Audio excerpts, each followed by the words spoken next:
Welcome to This Explainer. Today, we're pulling back the curtain on a business that looks pretty boring on the surface, but supposedly generates massive piles of cash. But here's the catch. It hides some absolutely shocking operational realities. We're zeroing in on a highly misunderstood business model, the laundromat. Specifically, we're going to peel back the layers and look at the hidden costs that can literally turn a profitable dream into a total financial nightmare. So let's just dive right in. Okay, what if a room of washing machines could actually make you rich? Imagine a business with no fancy corner office, no viral app you have to develop, and no massive warehouse packed with employees. It's just rows of washers, dryers, and everyday people coming back week after week to wash their clothes. On the surface, it sounds incredibly boring, doesn't it? But honestly, that's exactly what makes it so fascinating. Because behind those spinning machines is a business built on something people simply have to do over and over again for years. And because of that relentless recurring demand, you constantly hear these incredibly flashy annual revenue figures. $500,000. Think about that. $500,000 a year from just a single room of machines. It instantly builds the hype, and it's exactly why so many people get lured into this so-called passive income dream of owning a laundromat. But to understand the reality, we first have to understand how a number like this is even possible in the first place. Section 1. Building the revenue stream. So, to see how this builds up, let's look at a hypothetical owner. We'll call him Alex.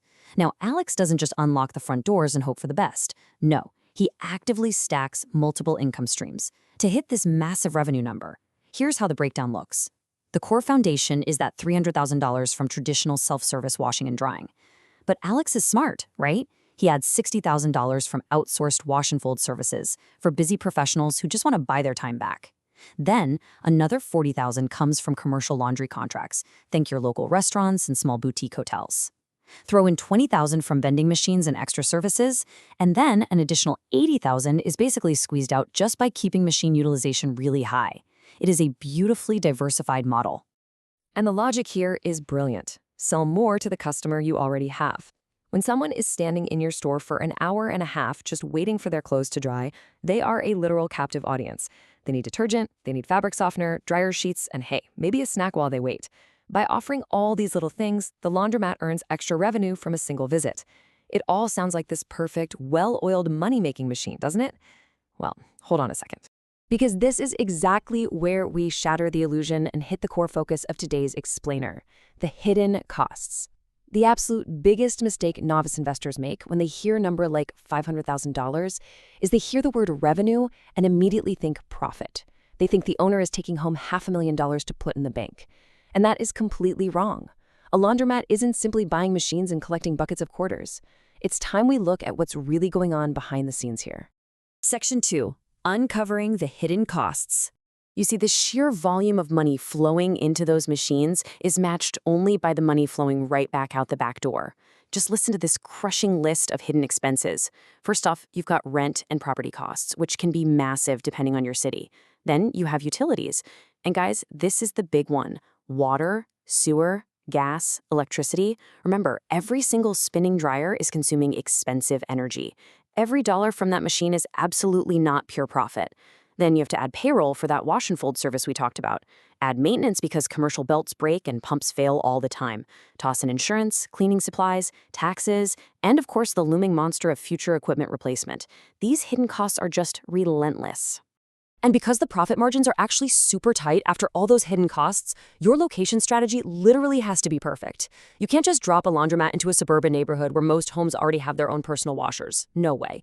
You need dense areas with older apartment buildings and plenty of renters. You absolutely cannot decorate your way out of a bad location. You need that built-in, reoccurring customer demand to keep those machines running constantly, just to cover your baseline utility and rent expenses. But here's the kicker. Even with a fantastic location, you're eventually going to face what we call the Monday morning machine problem. Picture this. It's a super busy Monday morning. Customers are rolling their heavy laundry carts in, and suddenly, your biggest, most profitable commercial washer just dies, just stops dead. Instantly, you've got frustrated customers walking right out the door, and your cash flow takes an immediate, hard hit. Let's walk through the cascading financial damage of a broken machine, because it's a lot. Step 1. The machine obviously stops earning money. Step 2, you have to pay a specialized technician just to come out and look at it. Step 3, You're buying expensive replacement parts. Step 4, you, the owner, are suddenly faced with a really high-stakes financial choice. Do you sink a bunch of money into repairing an old, inefficient machine, or do you take on new debt to replace it entirely? Equipment selection in this industry isn't just about washing clothes. It is a fundamental financial decision that dictates your long-term hidden costs. Section 3, the true business system. So, to survive all this, an owner has to elevate their perspective. You are not just a glorified quarter collector. You are actively managing a highly complex, resource-heavy financial machine. Let's compare two side-by-side laundromats, right? Both are generating the exact same $500,000 in revenue. A profitable setup relies on a strong lease, highly energy-efficient equipment that keeps those killer utility costs low, and high customer volume.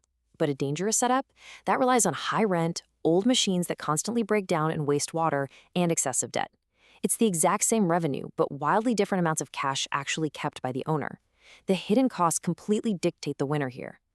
And how do you actually ensure you stay profitable in the long run? Well, if a brand new competitor opens up just 2 blocks away, you definitely can't survive on dirty floors, broken machines, and coin-only slots. People don't put up with it. You need to offer an experience that justifies the visit. Bright lighting, a safe environment, free Wi-Fi, and mobile app payments. Ultimately, technology and customer experience are your real competitive advantages to keep that recurring revenue flowing in. So we really need to redefine what a laundromat actually is. It is absolutely not some passive income scheme where you just sit back and collect checks. It is a dynamic operating system. It requires active management of logistics, really sharp control over those hidden utility costs, and a constant, obsessive focus on the customer experience. The owner's real job is working on the business system, not just working in it, wiping down folding tables all day. When you put it all together, the most valuable lesson is that a business doesn't need to be glamorous to be highly valuable. Let's face it, laundry is not exciting, but it is necessary. And finding that recurring necessity, truly understanding those hidden costs, and carefully managing the margins, well, that is how real wealth is built. Because in business, boring doesn't mean bad. Sometimes boring is exactly what people keep paying for. So, I'll leave you with this final thought. Knowing everything you now know about the illusion of top-line revenue, the crushing reality of massive utility bills, and the daily grind of equipment maintenance, would you invest in a laundromat? Why or why not? Think carefully about how you'd manage those hidden operational costs before you answer. Keep questioning the numbers and always keep seeking to understand the real systems at play.